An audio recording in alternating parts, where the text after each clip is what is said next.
রেস্টুরেন্টের মতো ডিমের টেবিল বানাতে হলে এই রেসিপিটা কিন্তু অবশ্যই ফলো করো। তো সবার ফার্স্টে আমি এখানে ডিম আর আলু বয়েল করে নিয়েছিলাম, তারপর একটা ভাজা মশলা তৈরি করে নিয়েছিলাম, যেখানে আমি অ্যাড করেছিলাম শুকনো লঙ্কা, গোলমরিচ, জিরে, ধনে, তোমরা চাইলে এখানে গোটা গরম মশলাও দিতে পারো। দেন এখানে আমি পেঁয়াজ কুচিগুলোকে ভালো করে লাল লাল করে ভেজে নেওয়ার পরে এখানে আমি আদা রসুন পেস্ট, সাথে আমি লঙ্কাটাও পেস্ট করে দিয়ে দিয়েছিলাম।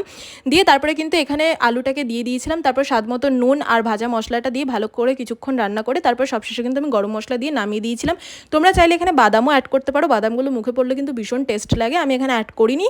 যাই হোক, তারপরে কিন্তু এটাকে ভালো করে ঠান্ডা করে নেব। ঠান্ডা করে নেওয়ার পরে আমি ডিমগুলো হাফ হাফ করে কেটে নিয়েছি, তোমরা চাইলে ফুল ডিমও দিতে পারো। দেন এখানে ডিমের টেবিলের মতো শেপ দিয়ে তারপরে এখানে ডিমের একটা ব্যাটার করে নিয়েছি, সেই ব্যাটারের মধ্যে ভালো করে ডুবিয়ে তারপরে ব্রেড ক্রাম্সের সাথে ভালো করে এটাকে মাখিয়ে তারপরে কিন্তু তোমরা তেলের মধ্যে ভেজে নিলেই রেডি হয়ে যাবে একদম রেস্টুরেন্টের মতো ডিমের টেবিল। তো রেসিপিটা ভালো লাগলে অবশ্যই লাইক, কমেন্ট, শেয়ার কিন্তু করবেই, আর রেসিপিটা ভালো লাগলে বাড়িতে কিন্তু ট্রাই করে অবশ্যই জানিও।